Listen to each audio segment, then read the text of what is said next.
Rise up!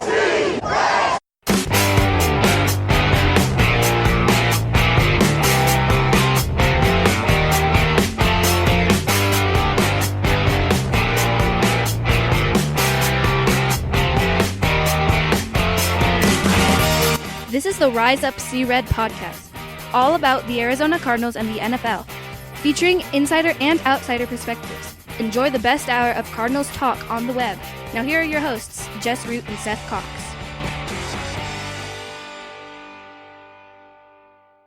Hello, Arizona Cardinals fans, and welcome to the latest edition of the Rise Up See Red podcast. This is episode 239. I'm your host, Jess Root, from CardsWire.com, USA Today's NFL Wire site, all about the Arizona Cardinals. And my co-host, as always, is Seth Cox from RevengeOfTheBirds.com, SB Nation's Arizona Cardinals site. And Seth, the record is, we have the same amount of wins. The Cardinals have the same amount of wins in 2019 after 2 games as they did in 2018. But this feels a whole lot different, doesn't it? Yeah, it feels a whole lot different, and they technically have one less loss, so there's that too. There is that. In this edition of the show, we're going to talk about kind of what happened. So the Cardinals, they lost in week 2, 23-17. It was a lower scoring game than we expected, but it was a close game. The Cardinals started slowly. They come back. They are in position to potentially go down and take a lead, but they are unable to do so. They do not finish the comeback. A lot of things comes out of that game. They are now 0-1-1 on the season with 1 tie and 1 loss, and they come home this week to take on the Carolina Panthers.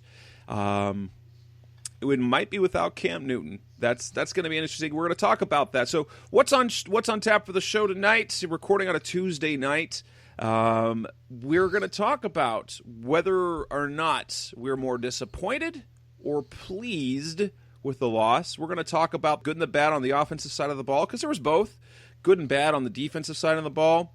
We're going to talk about how much concern we have about David Johnson's wrist injury that kept him out of part of the game. We're going to look ahead because the Cardinals' schedule has suddenly changed because of some injuries to some high-profile quarterbacks in the NFL. And then we will look ahead at the Panthers game this weekend, kind of preview what we know, what we can expect, and some matchups, and make a prediction. That's what's coming up in this edition of the show. Seth, let's go ahead and get started about this game over the last weekend. First off, obviously we don't like to see a loss. Were you more pleased with the result or more disappointed in the result, how things played out? You know, it's one of those things that as the game evolved, I changed the way I felt about it, because at first you just wanted them to be competitive. We talked about that last week. We just wanted to see a well-played game, them have to have a chance at the end, and that's what happened. But you kind of go back and you watch the game and you see the missed opportunities and things of that nature. And I think, and I wrote about it that night, I think the biggest thing that was disappointing to me is, and we talked a little bit about the first game, is how conservative Cliff Kingsbury seems to be. We expected to see this as a guy that would take chances, an analytics guy that would play to the numbers, and he did something that a lot of people have never seen, and that was kick 3 field goals inside the 5-yard line, which is like an analytical nightmare if you follow along with those type of things. And so that's what was more disappointing than anything, is that they were in the game because of the field goals, but at the same time you feel like they maybe could have been more aggressive and seen how that worked out instead, and it didn't. It was unfortunate, and at the same time, you are happy to at least have that complaint of, man, if they would have just been more aggressive, maybe they win, as opposed to it was a loss. It is what it is. Like last year, where I think the second game was 34-0. Oh yes, it was bad. They got blown out. So the season opener last year against the Washington Redskins, the 24-6 loss, it was close-ish, but it was hopelessly far because they just kept running the ball. They couldn't stop Washington. They couldn't do anything offensively. And then in week 2, they just got the doors. I mean, it's not to the level of the Miami Dolphins this year, but it's pretty close how hopeless they looked. And it was that non-competitiveness that really, early in the season, did Steve Wilks in. A guy that most of us thought would be a good coach. They just didn't come prepared. And this year, at least, they have fight. They come prepared. And they make really good adjustments at halftime. They do. Something we never saw last year. Right. And now, for me, I don't know if I'm more pleased or more disappointed. I expected the Cardinals to play this game. I expected more points. I thought it'd be more of a shootout because both teams' offenses were doing well, but the defenses actually played pretty well in most areas, both levels, on both teams. I'm pleased with where the Cardinals are at now in terms of context. As we've understood this year to be, we're feeling things out. We want to see more wins, but more than anything, more exciting offense and being in more games, which is what we've seen. They've been in the games, at least with the Lions. They had to come back to do it, but they've been each game has been intriguing. But at the same time, it can't help but be disappointed in thinking, well, they were inside the 5 4 times. If they could have gotten one more touchdown, if they could have gotten 2 of those into touchdown, they're winning. And so we're looking at both games. We're a couple of red zone effective trips away from them being 2-0 like the rest of the NFC West. I was disappointed they couldn't come back, but I was pleased that they didn't get destroyed, that they didn't get blown out. Obviously, I didn't like everything about the game, but I was pleased that they did not lose any progress made from their fourth quarter and overtime comeback against the Lions, because I thought if they went off onto the East Coast and just got blown out, it kind of would have taken a step back. And, people don't like to talk about moral victories. I wouldn't call this a moral victory.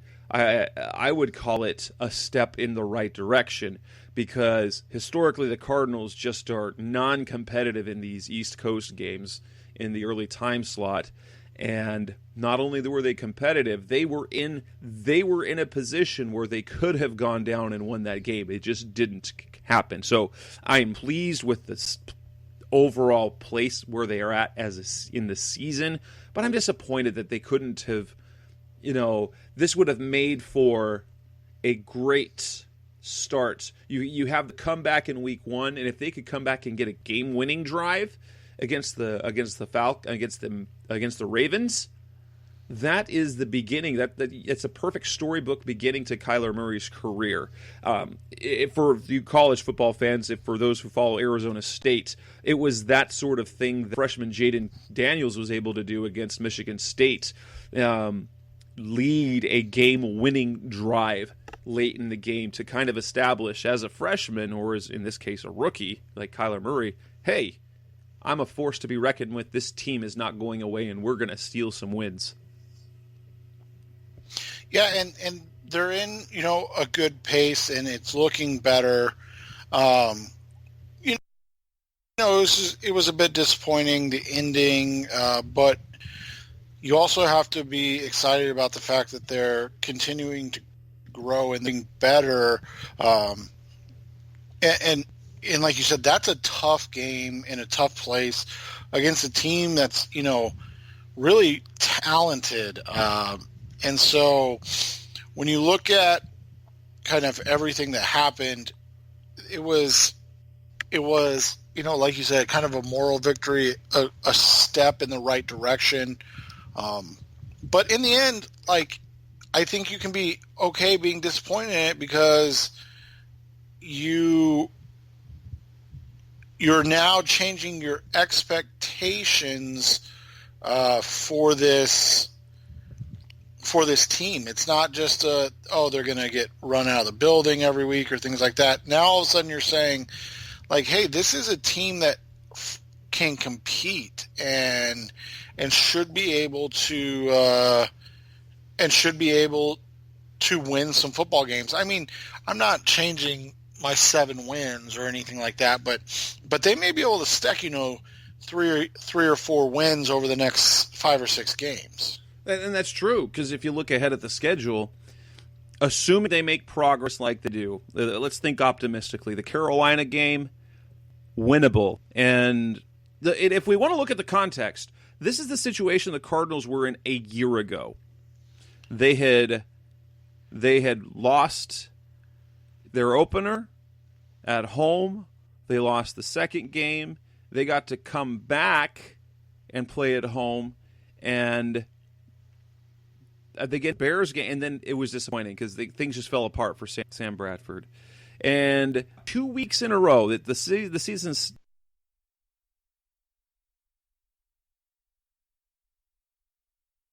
win against the Panthers, they could, like Seattle, they're 2-0 and they're tough and they've made plays, but they haven't made any impressive wins. Their 2 wins have come by a combined 3 points. So the Cardinals could steal one there. That puts them at 2-1-1. They have to travel to Cincinnati. They're going to play Atlanta. They're going to play the Saints with no Drew Brees. They're going to play the Giants. So there are some wins on the table there, and obviously the schedule is going to get more difficult later on when they have when they don't play at home at all during the month of November, technically, and a division that is, well, goodness, the 49ers, Seahawks, and Rams are a combined 6-0 so far. This division looks very tough. So yeah, it's kind of exciting to just know what's going on that way. Coming next on the Rise Up podcast, we're going to talk about specifically the offense, the good and the bad that we saw against the Ravens in Week 2. That's coming up next on the Best Hour of Cardinals Talk on the web, Rise Up C-Red podcast. We're back on the Rise Up C-Red podcast. Let's talk about the good and the bad on offense. We always like to start with the good. Seth, what was the good that you liked from the offense overall? I think the first thing you look at is just the continued ability and transformation of the passing game. You saw Christian Kirk's best, yardage game of his career. Larry Fitzgerald had another 100-yard, receiving game. Demir Byrd had a nice game. Keyshawn Johnson had a nice game. So you saw, Michael Crabtree had a couple, targets and a catch. You saw everybody kind of pitching in that what we had talked about being a diverse, wide receiver room that can catch a lot of passes. I mean, you look at it, Christian Kirk had 6, Demir Byrd had 6, Fitz had 5, Chase Edmonds 2, Michael Crabtree 2, David Johnson 1, Keyshawn Johnson 1, Max Williams 1, Charles Clay 1. So I mean, they really got everybody involved. I thought that was good and that was important. For me, obviously, if there's one thing that you have to like about what the Cardinals are doing, Cliff Kingsbury is delivering on his passing offense. Kyler Murray's got over 300 yards in both of his first 2 starts. They're basically, you think of how just atrocious the Cardinals were offensively a year ago. The Cardinals are one of the teams. They are not a top scoring team, but I believe what they ranked right now, 21st. That is still so much better than they were a year ago. It's unbelievable. Remember, they scored a combined 6 points in their first 2 games a season ago. They have put up 27 and 17 points. Yeah, and points for, they're 12th in the league right now. So, I mean, that's not bad. I mean, that's obviously offensive points scored, but that's not bad for them. That, to see that change and like you said, going from, I think at the end of the year they were averaging 14 a game. Something 14. Ridiculous. It was so bad.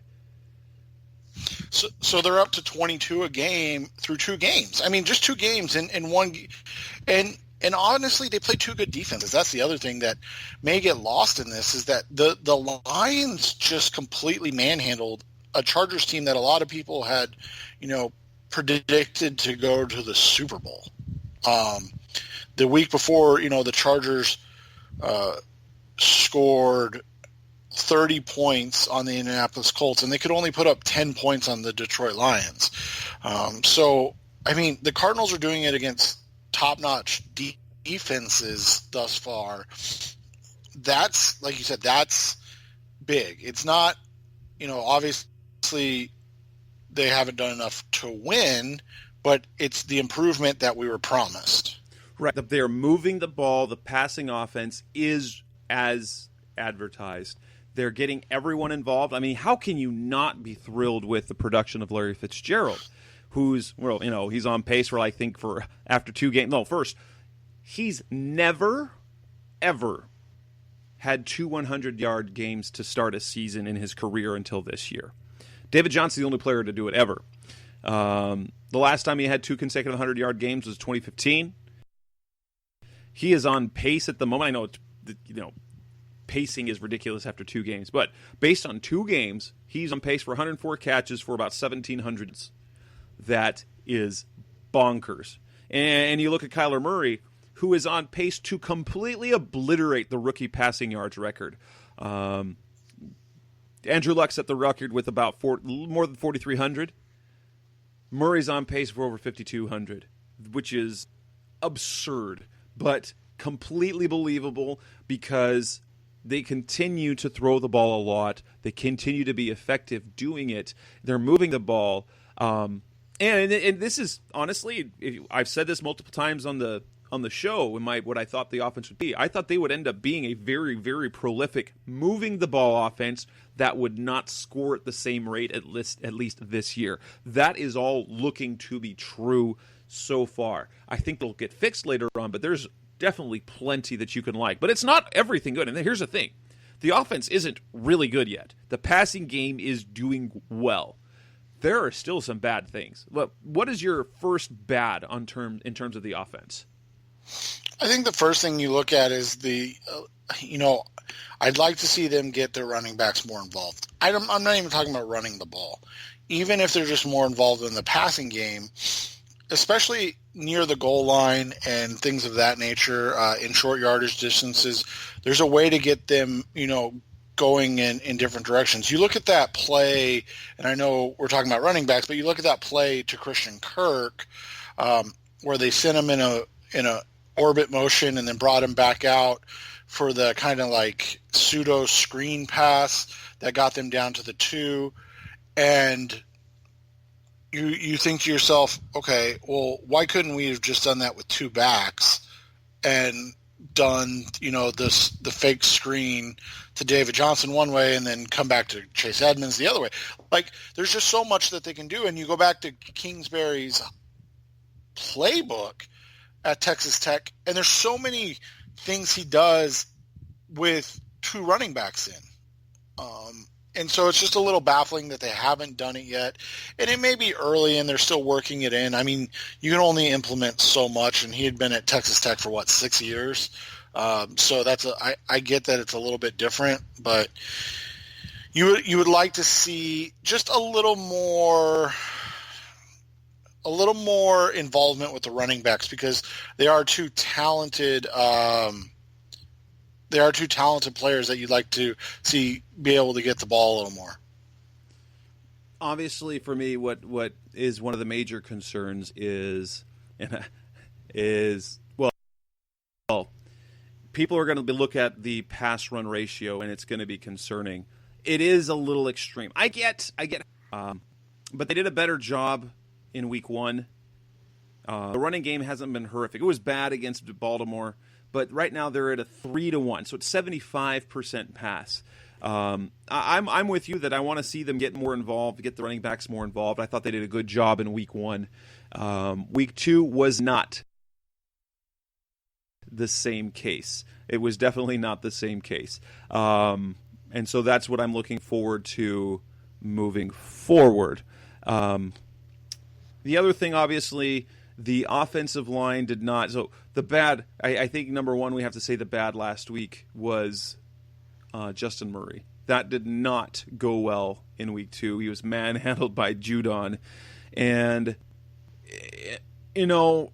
he was doing admirably in a short period of time, but I think that game proved what he always was going to be, and that's a solid bit of depth, right? Do you think that was the case, right? Yeah, it was a weird hire or signing to begin with because he had to be on the active roster. Is it 3 games? He doesn't. Once He claimed. No, that's the practice squad rule. Oh, okay. So, yeah, I mean, it was just a weird signing to begin with because, as you talked about before, he's been in the league for forever, 4 years. He's played in a couple of games, but he's never started. And then he was brought in to be kind of the lead backup, and then obviously Marcus Gilbert got hurt, and he's the man. And you look at it and you go, man, that was a interesting way to do it. And then they brought in Jordan Mills, and you felt like, okay, there's the I guess emergency breaking case, and we might be to that point already. Yes. So another thing that well, obviously, I think the one thing that we haven't seen that is good yet, it's still on the bad side, and that would be the red zone efficiency. So that's not something that's going to be able to keep going. And people talk about the play calling. They've started slow. I'm not surprised. I'm not surprised by Kingsbury's decision not to go for it in those situations. I will say that when you get inside the 5, this was a little bit different. The one time that they had first and goal, like inside the 5, they scored a touchdown. They've started at first and goal further back, and then by third down they're inside the 5, and then they have it filled. And so I can see why they don't do that. They have the analytics. I don't know if I'd rather see them go for it more in those situations because those field goals were critical. And I think he understands that. I think Cliff Kingsbury understands if you can't, in the NFL, you can't do everything like college, and you can't, take points off the board, leave points out there when you have to. But in the end, I guess it is true if one of them is unsuccessful and one of them is, then that's a net +1 over your decision to kick 2 field goals. Yeah, and that's the difference right now. And you look at how efficient they've been on, and I know they've only done 2, but how efficient they've been on 2-point conversions and 4th downs, and they've done 4th and shorts, and they've done a really nice job.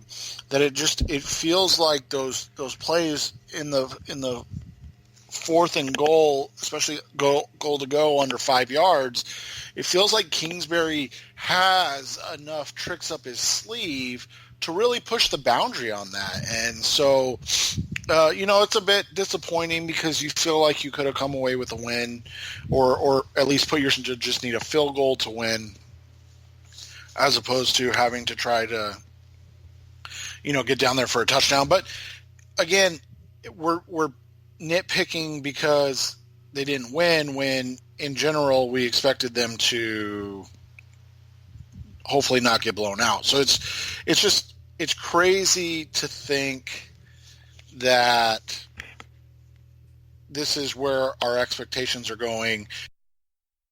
And that's such a good thing, because last year was, obviously a complete 180, and we were doing the opposite of lowering our expectations at this point, saying, okay, maybe they'll be able to score points in this game, or because remember in that Rams game they didn't get past the 50-yard line until the fourth quarter. So this is like a complete 180. It is. Coming up next on the Rallied podcast, we're going to go forward and talk about the defense, the good and bad defense. That's what's coming up next on Rise Up See Red. Okay. We're back on the Rise Up See Red podcast, the best hour of Cardinals talk on the web. And let's look at the defensive side of the ball, the good and the bad defensively. Let's look at the good. What did you feel the Cardinals did well on the defensive side of the ball? I think the first thing they did well, and you have to put like a caveat in it, but they did a really good job of stopping running backs on the run. They held down Mark Ingram and oh goodness, Gus, is it Edwards? Oh, what's the other big running back? Edwards. Thank you. Gosh, I want to say Johnson, but that's the announcer. So you have to be excited about that, because we were so concerned coming into this year. Everybody was pumping up Kerryon Johnson and Mark Ingram in fantasy leagues about, hey, you guys need these are easy points. Look how bad the Cardinals were against the run last year. Blah blah blah. Now, I guess we can swing that to the bad as well. Is that Lamar Jackson just ate them alive running the football. So, as good as it was that they were able to hold down the running backs, it was just as bad that Chandler Jones, Terrell Suggs, Cassius Marsh, and then the bevy of inside linebackers were just worked over by Lamar Jackson in this game. That is true. The good, obviously, is the run defense, at least the base run defense that the Cardinals have. It looks good. They've done well against the running backs. They haven't been. The problem is Matthew Stafford was able to run on him. Lamar Jackson. I mean, Lamar Jackson's going to get some of his. It's like Russell Wilson. I think Lamar Jackson led the NFL in rushing this week. Oh, jeez. I could be wrong about that, but he put on a clinic. I mean, let's go. He has now. Seth, by the way, Jackson was Seth's QB1 in that draft, and he looks like the most promising of those quarterbacks from a year ago. And that includes Baker Mayfield right now. Lamar Jackson this year looks like the special sort of player, what we think that Kyler Murray is essentially going to do. I think Lamar Jackson has a leg up right now because his throwing ability has improved greatly. And his running, he still is. I mean, wow, there was nowhere out there. It seemed almost impossible to defend. And you look at how the Cardinals did defensively. When you look at the results, because it felt like the Ravens were mostly ever able to do everything they wanted to do, because Jackson was efficient in passing the ball. He hurt them with his legs, and they were good on third down. They were converted on 50% of their third down. So, in terms of the good, well, there was. I'm going to point to Byron Murphy. He continues to impress for his play in coverage. He's physical, we know that, but he is not getting him out there. He isn't playing too physical out there, which was kind of the thing. Because Patrick Peterson, his rookie year, he was really grabby, and he got flagged a lot for holding, for pass interference, because he was really grabby. Byron Murphy, so far this year, you get Patrick Peterson back. You have to be excited. Oh my goodness. And then you get Robert Alford back. You might not have to have Jermaine Brock on the field. And then you do have a really talented secondary. I mean, there's obviously issues. I thought, Chandler Jones probably had his worst game as an Arizona Cardinal. I think you and I could agree with that, don't you think? Agreed. Well, one, he didn't get to the quarterback. Two, at all. Yeah, I know. And he broke contain too many times. Like, he was trying to get to the quarterback, and he failed. And it was Lamar Jackson was 2 or 3 different times that he broke free because Chandler lost his containment.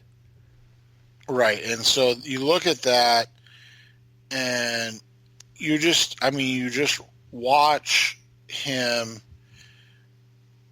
and it was a bad day, and it happens. I mean, he hasn't actually been an All-Pro, but he's been, a borderline All-Pro the entire time as a Cardinal. He's going to have bad games, and so. And Ronnie Stanley is no slouch at right tackle. Left tackle. So there's something there. No, and that's the thing is, so yeah, you look at that, but he just had a bad day, and I thought Terrell Suggs had a bad game. I mean, he played poorly as well. It was just, it was a tough game for the linebackers. All I'll say 6 of them. Brooks Reed only got like 5 snaps, but you look at it, and Jordan Hicks, after week 1 where he was really, really, really good, he struggled. Hassan Reddick tackles. He had the tackles, but it wasn't. Right. He didn't have anything behind the line of scrimmage. Yeah, a lot of them were 8, 10, 12 yards down the field. Hassan Reddick made 2 really nice plays coming downhill. And I think he had a pass deflection, but he also was worked over in coverage, and then he struggled to mirror and shadow Lamar. They put Joe Walker in there, and I guess we can say this is the other negative about the defense. Joe Walker got some time. Hassan Reddick got time. Obviously, Jordan Hicks was in for all of the snaps. They brought in Chris Jones. They brought in Deontay Thompson.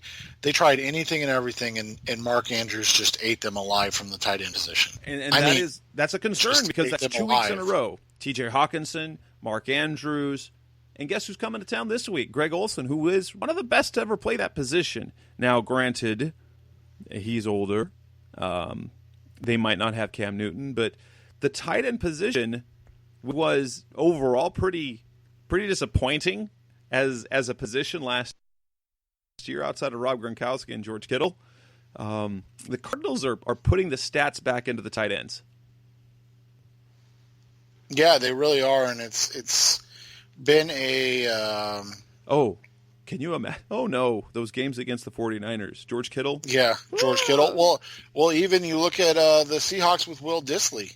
He's played extremely well the last couple of games, and so you look at it, and it's one of those situations where it could be just an issue all season. And that has been kind of my issue with Reddick, was that's what he was brought in for, but it was unfair to expect him to be able to adjust because he never did it, right? Like he never was asked to cover tight ends and running backs as a college player, and so now he's asked to do it as a pro, and it's just, you can see it's been a struggle, and he hasn't really adjusted and adapted, and so that makes it tough.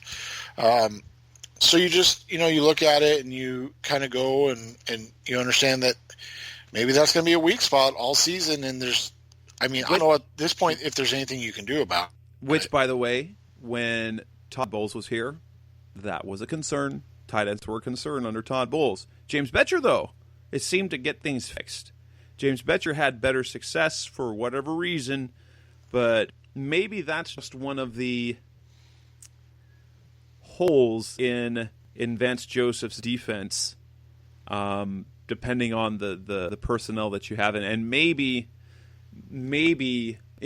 honestly, this could be the result of not being able to just man press the outside receivers like they want to, Alford and Peterson, and having to more help them like that. Maybe they are unable. That leaves them vulnerable to tight ends as well. The other thing for me, which is bad, is it was better in week 1, but it's not good in week 2, and that was their third down defense. They just weren't able to get off the field. Now, granted, part of it was, that first drive by the Ravens, they didn't even get to third down, but then they were 7-14 over the game. You can't expect to do well and give up 50% of your third downs end up in first downs. Right, and they've been long distances too. So they're not even like third and shorts. So that makes it a lot more difficult when you're giving up big conversions, because in the end what ends up happening is then you have to blitz, and so if you're not blitzing and getting there, then you end up kind of struggling like they did to get off on certain downs. And so here's what I'll give them. They've done a nice job bending but not breaking, but they sure are bending a whole lot. And, early in the season, a new defensive system. This is better than a year. It's better than a year ago. But they're also without two of their best players. That is true. That's the thing, is how limited is this defense right now without Robert Alford and without Patrick Peterson. And so you look at that, they get them back, and all of a sudden you feel like maybe there's a little bit more. And we had this conversation, about Darius Fallon and who would step up, and it's been everybody. I mean, Zach Allen's played well, but Clinton McDonald played well this week. Corey Peters had a sack and a shimmy. Miles Brown got 7 snaps. I mean, they're getting contributions from everybody on the defensive line, and the positions we were most concerned about actually aren't playing as poorly as the positions that were supposed to be locked down, which is, I think, good, because I think we can expect the 4 linebackers to play better, can't we? You'd hope so. I think the Baltimore game probably was more of an anomaly from Jones and Suggs, just based on what we've seen from Chandler Jones over the last 3 years. Terrell Suggs probably will be up and down at his age. The inside backers will continue to be a concern. So hopefully that gets turned around. Coming up next on the Rise Up See Red podcast, we're going to done talking about the offense and defense. It's time to talk about David Johnson. That wrist injury. What is there to be concerned about? That's coming up next on Rise Up See Red. Back on the Rise Up See Red podcast, the best hour of Cardinals talk on the web. There was a little bit of scare in the first half of the game on Sunday when David Johnson left the game, and it was his wrist, which was the same wrist that caused him to lose the entire 2017 season.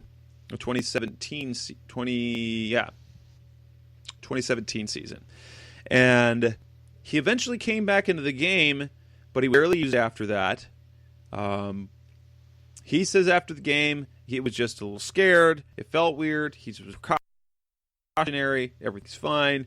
Cliff Kingsbury says he's good to go. However, the report comes out on Tuesday. The Cardinals brought in 3 running backs: Alfred Morris, Thomas Rawls, and Zach Zenner. Not that Zach Zenner is anything to get excited about, but with that, how much concern do you have about that wrist? Are they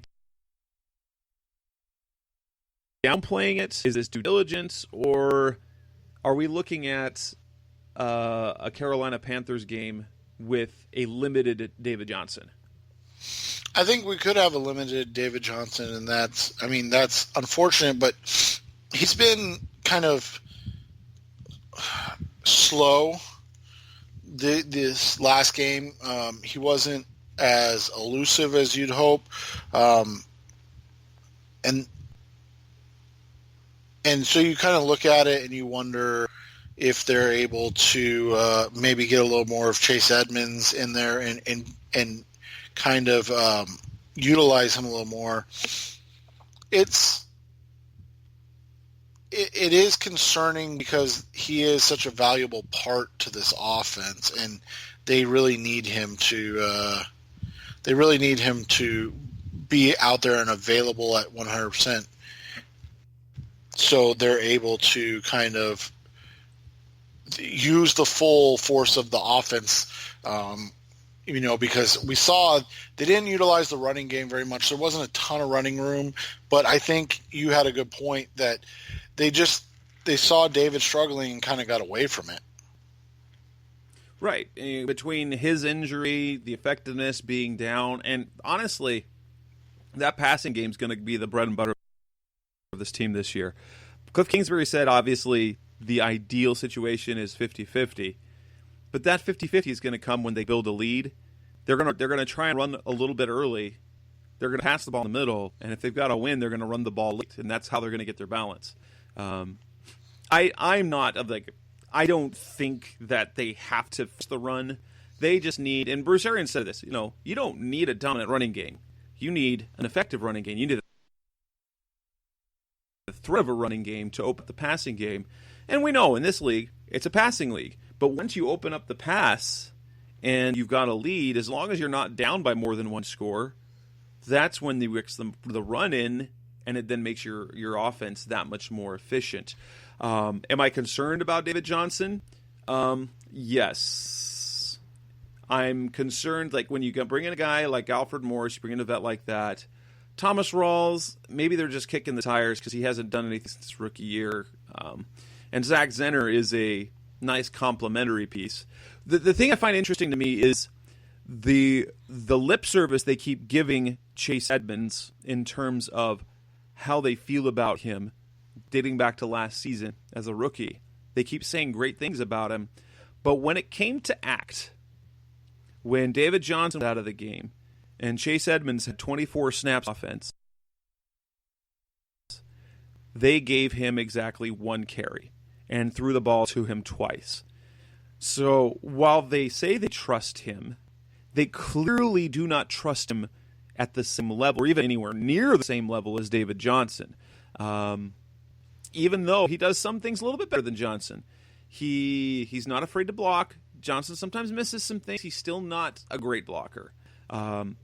Edmonds' first steps are quicker. Johnson, I believe, is trying to run patiently, Le'Veon Bell style. Chase gets a better first step. But it's clear that they don't feel he is quite ready or ever will be ready to shoulder the load of an offense.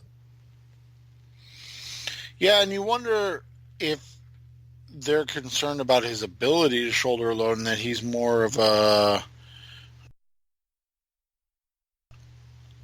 true change of pace back, and they only feel like they can use him if the running game's completely working, and we just haven't seen that yet.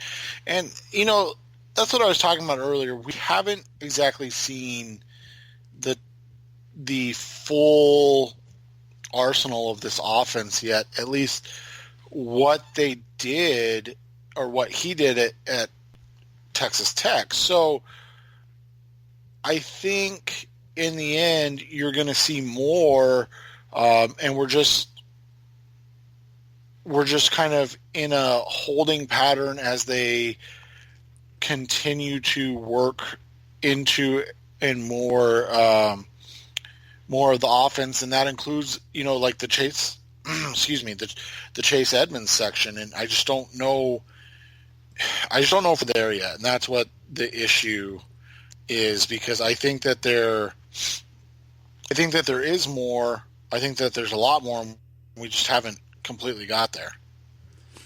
If given the choices, who would you rather? If the Cardinals end up signing one of these guys, who do you like?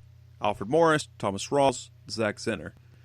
Alfred Morris obviously has had the much better career. He started off in the NFL 3 1,000-yard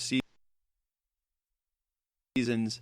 He's obviously he's the premier back anymore. He's unemployed. Thomas Rawls, I don't think he's got really anything left in him. That's that would be one of those time signs where they're kind of hoping he's got the magic in him. He's completely healthy, because injuries have been a problem for him. And Zach Zenner, that would tell me they're more concerned about Chase Edmonds than anything else, or they're looking to upgrade DJ Foster, who hasn't played a single snap on offense. Played special teams. Zach Zenner is a really nice complementary piece who can kind of do some things that the Cardinals remember that, he sort of ran over the Cardinals in some action with the Lions the last couple of years. I think Rawls would be the most, if you need a David Johnson type replacement, I think Rawls would make the most sense because he's a guy that's actually done it. If you're just looking for kind of a guy to be a more backup in case if they are truly going to give Chase Edmonds some work, I think Zinner makes sense. I don't know if I'm even interested in Alfred Morris, simply because it's just he's older, and I'm not sure he's got enough left in the tank to fit into this system. So, coming up to the Rise Up See Red podcast, we're going to talk about the schedule and moving forward, because the NFL suddenly the outlook has changed with some injuries to the quarterback position. So let's look at what that means. The Cardinals coming up next on the Rise Up See Red podcast. We're back on the Rise Up See Red podcast, the best hour of Cardinals talk on the web. Quarterback injuries, and they're not involving the Arizona Cardinals for once. So it's not Carson Palmer going down. It's not Drew Stanton going down. It's not Josh Rosen getting hurt. It's not Sam Bradford getting hurt. But quarterbacks are getting hurt around the league. The most notable ones, Roethlisberger out for the season. Drew Brees out 6-ish weeks, has to have surgery on his thumb. Ben Roethlisberger has to have Tommy John surgery. Sam Darnold for the Jets came down with a case of mono. And then Trevor Siemian banged up his ankle. He's done for the year. We're seeing injuries across the league. Cam Newton might miss this game against the Cardinals with an re-aggravated foot injury. So we've got three. Oh, and then on top of that, it's not an injury, but now the Giants have benched Eli Manning. The Cardinals will face Daniel Jones when they head to the Meadowlands, or whatever they call that now, in week 7. What does this mean for the Cardinals moving forward? Now, does this make their schedule better? You look at it, and conceivably you would think so, but I think the way Cam Newton's played this year, you'd prefer to see the banged-up iteration of this Cam Newton rather than a healthy Kyle Allen. It makes a difference in whether they win or lose, but I feel like the way Newton played the first 2 games and how hobbled he is, and you can see he's got lost a little bit on his fastball. I think you would prefer to see this version of Cam Newton. When you talk about Eli, it's the same type of thing. He's so bad now. I don't really know. I mean, obviously Daniel Jones can be worse, but they're getting 3 games in before they play the Cardinals now. So he's gonna, it's not gonna be his first game. He's gonna struggle this week because Todd Bowles is gonna eat him alive. But he gets a game against Todd Bowles. He gets quite a few games for the Cardinals. So 1, 2. But he gets Patrick Peterson. Yeah, part. So if he tests Patrick at all, that's going to be fun. And now all of a sudden this Saints game looks winnable for the Cardinals too with Teddy Bridgewater, because they looked not good with Teddy Bridgewater at quarterback, and that doesn't mean they won't get better. But if it's truly a 6-week thing, that's after the Cardinals game. So right, they are week 6. Yeah, so week 6 of that 6-week period. And again, Patrick Peterson's back. So you look at it, and then the Falcons are another. I mean, I know we're talking quarterbacks, but you look at the Falcons. They looked awful on the road, and then they looked really good at home when the Cardinals get them on the road. You look at the Bengals, they just got blown out at home by San Francisco. I know they played Seattle first, but they look like there's a ton of question marks. And so you kind of look at it now and you go, okay, Carolina, they pulled the odds, but before the Cam news came out, Carolina was a 2.5-point favorite. I feel like the Cardinals can win that game. Against Seattle, it's always close. I mean, they almost won when it's at home. They almost beat Seattle at home last year with Steve Wilkes. I mean, the Bengals game is going to be a really good test, because if they're coming off 2 wins and they're sitting at 2-1-1, and you have to travel to Cincinnati, it's not technically East Coast, but it's East Coast-ish, right? And it's an early game. It's a 10 a.m. start. You really are looking at that and going, that'll be the sign of whether this is a good team or just an improved team. Because I think if they win the next 2 games, you have to state that this is clearly an improved team from last year. I mean, we already know that, but I would say that there will be wins to show for it. Right, but more than just against the 49ers team that was right. dreadful, and then Packers team that had given up. Well, yeah, that was trying to get their coach fired. So you look at that. So that Bengals game, I think, if they're coming off 2 wins, is going to tell us a whole lot about who they are, because all of a sudden it's not the Ravens, right? It's the Bengals, and they look like they're one of the 5 worst teams in the NFL right now. And you get them, it's on the road, but you're going to go in there and have a chance to really kind of put a mark on what type of team you are this year. If you're going to be a competitive team as the season goes along, or if you're just kind of you're entertaining. And I think that's good to know, because then we can kind of reset our focus, because that'll be 5 games in. And we'll be able to say, hey, this is a team that, if they're sitting at 3-1-1 when they host Atlanta, you feel a lot better about that than if they're 1-2-1. Is that right? Yeah. No. 1-3-1 or 2-2-1. Like you. So that's kind of the difference. If they're coming off 3 wins and all of a sudden you're like, hey, this is a team that the Falcons they can beat, the Giants they can beat, the Saints. You feel like there's a winnable game, even if it's in New Orleans, as long as Drew Brees isn't back. They host the 49ers. The Buccaneers are – I mean, I haven't been impressed with the Buccaneers yet. And then you get the Steelers and Browns at home, and neither of those teams look good right now. The Browns won, but, I mean, they were – It was against Luke Falk. Let's be honest. Right. Well, and they were 2 huge Odell Beckham Jr. plays away from being really kind of overmatched against a Greg Williams defense.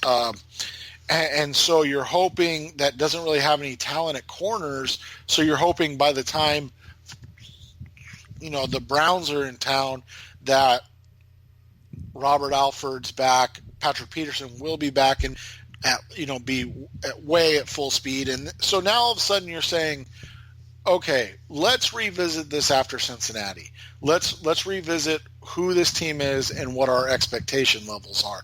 Because I think now it's easy to say, hey, this is a winnable game. This is a winnable game, because they've played well the first 2 weeks. Whereas if we're sitting here after Cincinnati and they only beat Carolina, or they win the 2 games at home and then get blown out on the road by what is probably a bad Bengals team, we're going to go, okay, they're not quite there yet. They still have clearly a lot of work to do. So that Steelers game, that Browns game, they're not going to be as winnable as we may expect.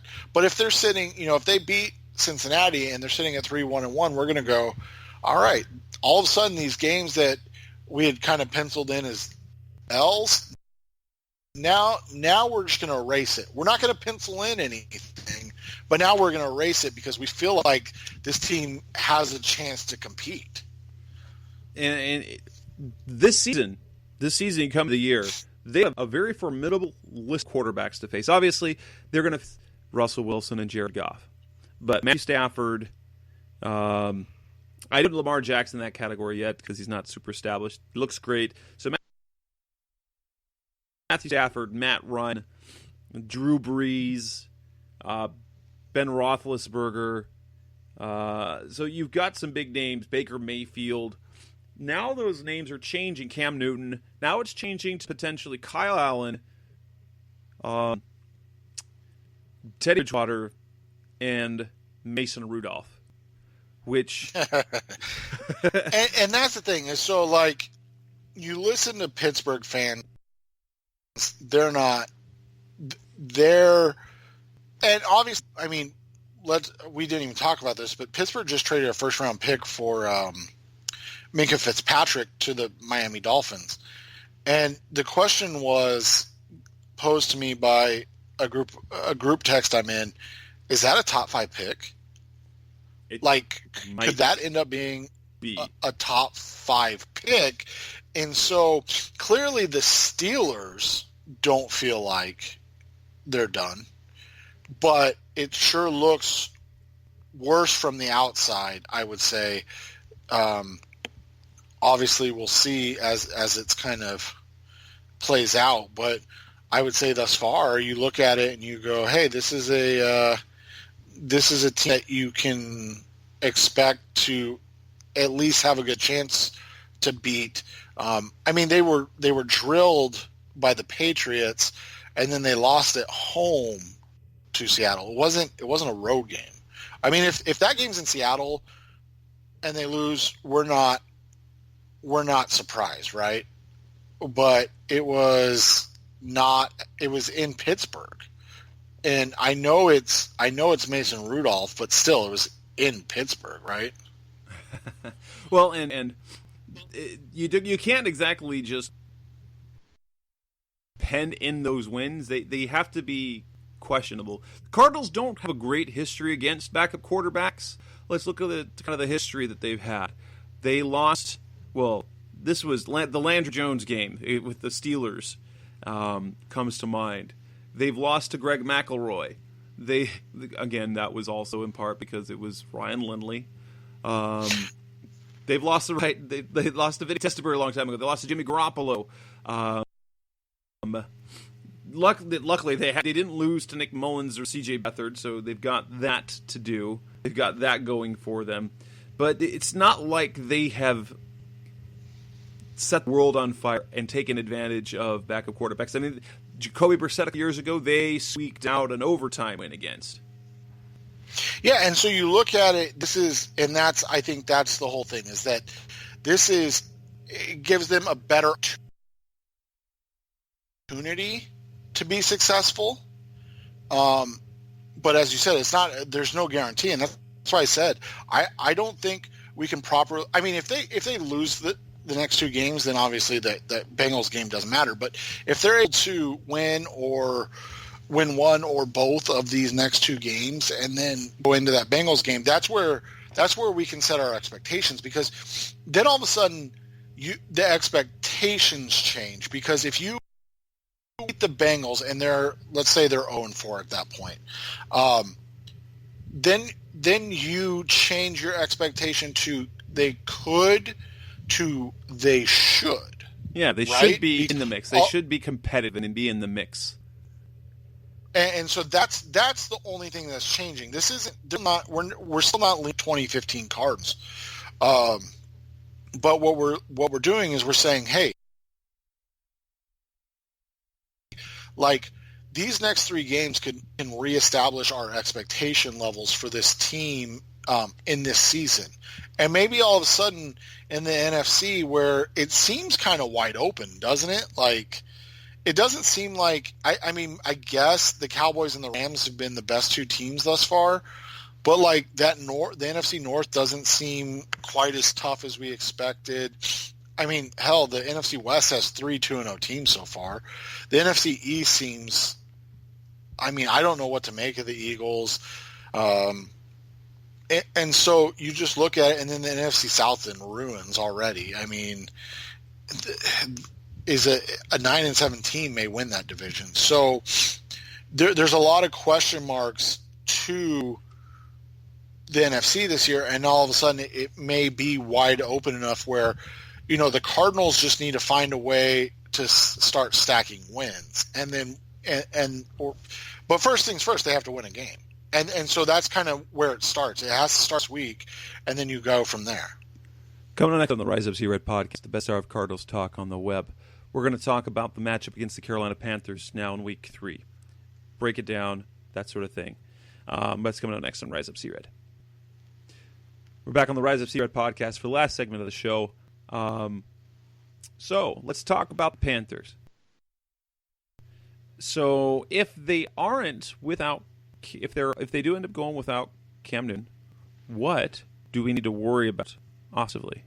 I think we can look at two players in particular. That Christian McCaffrey, who had a huge Week 1 and was not nearly as effective in Week 2. Greg Olsen at tight end will be a concern. But where else do we have to watch offensively for the Panthers? Kyle Allen started one game last year as a rookie. I believe he was a rookie. And he wasn't bad. I mean, they won the game. He was 20 of 31 for 266 yards, 2 touchdowns. So I think he is good enough to keep them in the game. Kind of that career backup, that Drew Stanton type guy. The completion percentage is a little better than Drew Stanton, but a guy that is good enough to get you 2 to 3 weeks where you're not going to just completely fall apart. And that means that all of a sudden guys like Greg Olsen and Christian McCaffrey are still huge problems, but now all of a sudden a guy like Curtis Samuel, who has been open quite a bit the first 2 games and has not gotten much production because of the quarterback play of Carolina. Now all of a sudden you're worried about him as a burner on the outside. I mean, I know the Cardinals have not gotten killed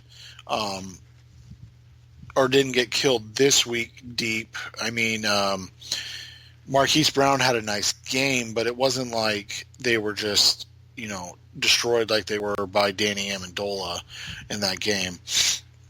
DJ Moore's had an okay season so far. He's in his second year.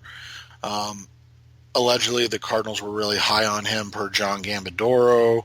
So you look at it, he's had 165 yards through the first 2 games. He's kind of similar to Christian Kirk in the way they utilize him. Samuel's the big play guy that could kind of get loose, and that's the one guy that worries me because I'm of the opinion you're not going to stop. You're not going to stop McCaffrey. I've just given up all hope on stopping Greg Olsen. So the thing is can you contain Curtis Samuel? Can you keep the big play from happening? And that's going to be what is interesting to watch because they have in the first game they gave up 2 big plays and then kind of the one blown coverage, but the Amendola and Hawkinson were big plays. In the second game it was 1, right? It was just a Mark Andrews, and that was 33 yards or something like that. And so you look at it, they were able to cut down on it, but they were nickel and dime to death by the Ravens. And so you assume that that's going to probably play out similar again with Kyle Allen, Moore, Christian McCaffrey, Greg Olsen. So the big thing is going to be, because we talked about it earlier, they're clearly a bend but don't break defense. So the guy that can break it is Samuel. That's the guy that kind of worries me on offense. Defensively, obviously, it's Luke Kuechly's show. We're all just living in it. I mean, that dude is... He's a force. he's one of the great... Right, he's one of the greatest we've ever linebackers that's ever played. Bravo. He's absolutely phenomenal. Brian Burns has being been a out of terror, March. a terror for the Panthers the first 2 weeks. They have a really nice defensive line rotation right now.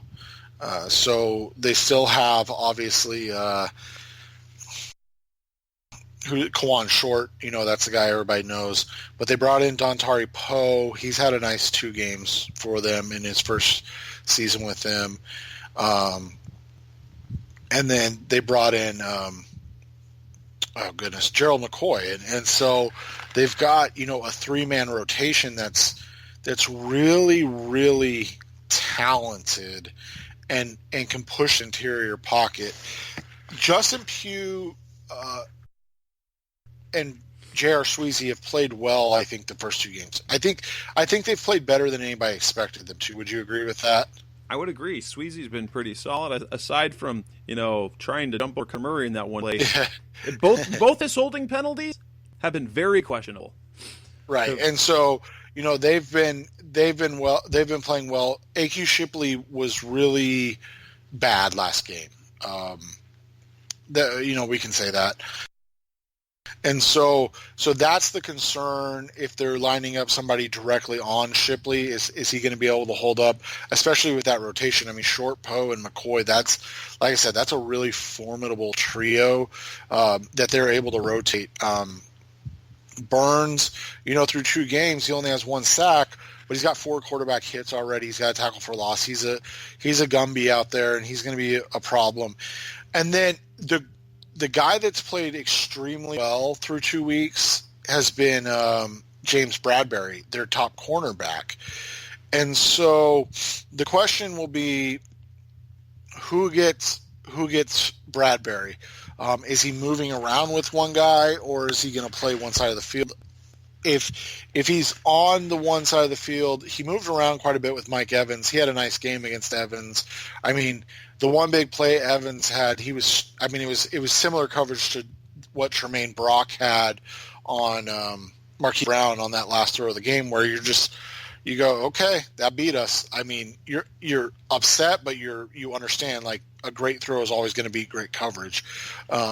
And that was the Bradbury catch to Mike Evans. I think it was like 42 yards. And the rest of the game, Evans had 61 total yards that game. I mean, Bradbury can be a game changer as a big, kind of strong defensive back. He's the type that I think could give Fitz problems if they line him up, because he's not the quick guy. He's more of the physical guy. And we've seen this year quite a bit. I don't think the Cardinals, they finally got one pass interference call on that goal line, and I thought that was the weakest one of the more docile plays that we've seen. So you kind of look at it, offensively Curtis Samuel, and then defensively James Bradbury. Like, are they able to take advantage of the other secondary guys? Because that defensive line is going to do work. They have done it all their whole careers. That's why they've all 3 been all pros at one point. Burns is gonna, Justin Murray's gonna have a tall task if he's starting again. You saw that he struggled with Matt Judon, and Burns is even more athletic. So the question is going to become, are they able to get the running game going? If it's just Chase Edmonds, are they able to get a little running game going and slow down Burns on the corner? Will we see more Kyler Murray design runs? We haven't really seen that yet. It's been a couple plays, but again, it's something that maybe they just haven't had time to implement. And then defensively, they have to get after Kyle Allen. If it's Cam, they're gonna get hits on him because he's immobile right now. Chandler Jones should have a big game. I was just on a podcast with a bunch of Pats people. Darrell Williams has struggled. That would be something. Yeah, he's really struggled. And so Chandler Jones needs to take advantage of that. Yep. And so that's the whole thing right now is they need the pass rush to get back to what it was against Detroit. They can give up yardage. That's the thing. This isn't going to be a shutdown defense. They're not talented enough. They don't have enough talent right now. Maybe later in the season they can, but just right now they lack the horses. But they need to be a big play defense, and that was what was lacking in the Baltimore game. There was 0 big plays. I mean, there was the one Corey Peters sack. I know Zach Allen had a sack, but like there was 0 sack fumbles. They had 3 the previous game. They've had no interceptions thus far. That's got to change. They have to speed up the quarterback. They played, as you said earlier, they've played 2 good to great quarterbacks thus far. If you get either a hobbled Cam Newton or a red, or a green Kyle Allen, you have to take advantage of that, and you have to create turnovers. Cam's been throwing them, so that's why I'm not opposed to Cam playing. Like, I'm not in the same boat as other people where they're like, "Oh, I love to play Kyle Allen," because I just think Cam's so banged up that it is probably a benefit if he plays over Kyle Allen. Now, he may go out there and prove me wrong, and I'll tip my cap to him, but at this point, that's kind of where I'm at.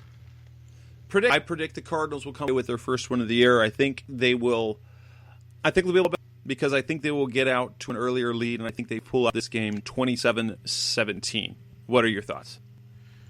I think they're going to win this game. I think we're going to see the best offensive display of the season thus far, and they're going to be able to kind of control a Panthers team that's, kind of. I think they're at the end of the Ron Rivera, Cam Newton era, and so I think they're going to win like 35-21. And that'll wrap up this edition of the Rise Up C-Red podcast, episode 239. When we come back next week, hopefully we're going to talk about a win. We will be back in a week. We're going to talk about how the game went against the Panthers, any news that we've got, and then look ahead to the Seattle Seahawks. As always, thanks for listening. That's Seth Cox. I'm Jess Root. Go Cardinals. We'll be back again next week. Thanks for listening to the latest edition of the Rise Up C-Red podcast. Listen to previous episodes and subscribe to the show on Apple Podcasts, Stitcher Radio, Audioboom, or many other podcast platforms so shows are delivered directly to your mobile device. Please give the show a 5-star rating and always support the sponsors who support the show. We'll be back soon for the best hour of Cardinals talk on the web. Rise up, Red Sea, be Red Sea Red, and of course, Rise up, Sea Red.